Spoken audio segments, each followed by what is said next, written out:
When you quit, your mind does this. Because you're out. Once you say, I'm not going to quit, when you quit, your mind says, we're done. So it doesn't expand. There's no expansion when you quit. When you say, you, this sucks, I'm drowning, I'm miserable, I'm suffering, I'm broken, but I'm not going anywhere. What happens to your mind is it does this. It says, he's not leaving. So we got to expand. We got to grow. We got to figure this thing out.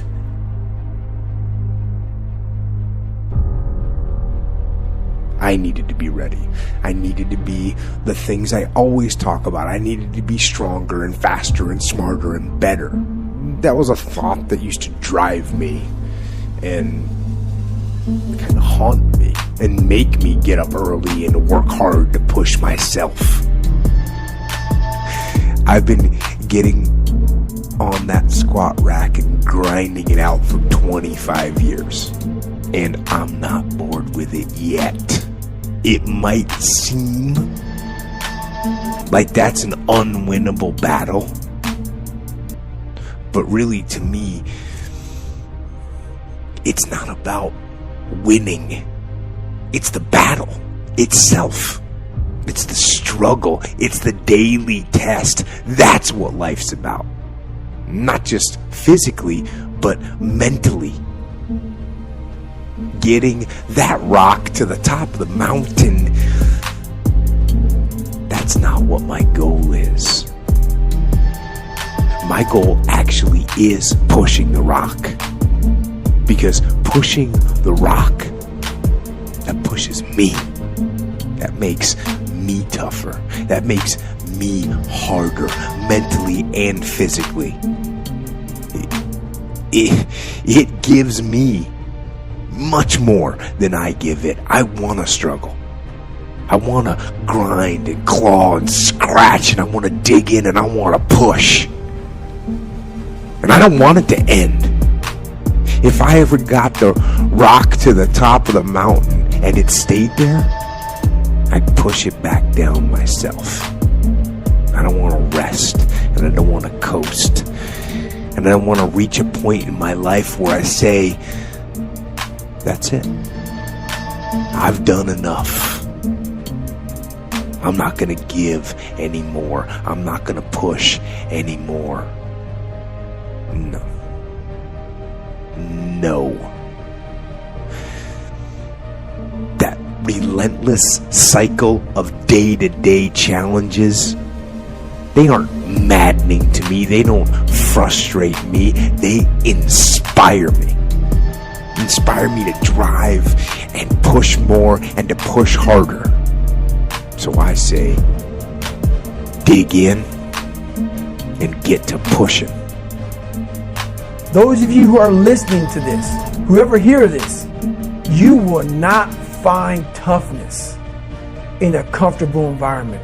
You will not find it. I was trying to look for it everywhere.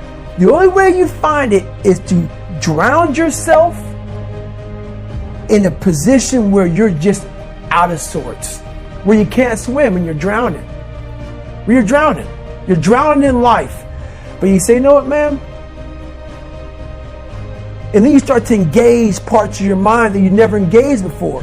But you can't engage it by sitting back in these nice chairs, drinking this nice water, talking to you, talking about what I want to do.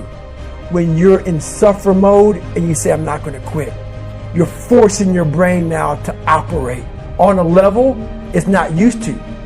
But then it becomes used to it. There's 24 hours in the day where you're alone in this brain. And your brain is talking to you in all kinds of ways. And it wants to control you, pull you in these different pockets. If you can't control your own brain, and your brain controls you, you got to tell your brain where you want to go and how you want to go and how you want to get there. You got to control it. If not, it's over. It's over. All I knew back then was hard work. The only way anything gets accomplished. That's all I heard back in those days. You got to work hard. You got to work hard. I'm not getting I can't get this paragraph. I can't remember what the in this paragraph to pass this test to get in the military. Read it again. Still not getting it. Read it again. But if you're not getting it, write it out. And that's how I started learning. Okay, well, I got to write out every thing I do. And then write it out again. And write it out again. And guess what happened? I got it. I can't swim. I'm negative buoyant. Go back again. I can't swim. Go back again. Go back again. Go back again. I got it. I realized if I keep going back and going back and going back until the just becomes, your mind will say, okay, we're going to figure it out. Because he is not going to stop. It's not like I'm going to try one more time. No. It's just like alarm clock goes off, boop, we're going back. I can't read right, we're going back. I gave myself no way out, and my mind realized that. It's okay, we're going to adapt and overcome now. Like when I say trying hard, your mind knows, man.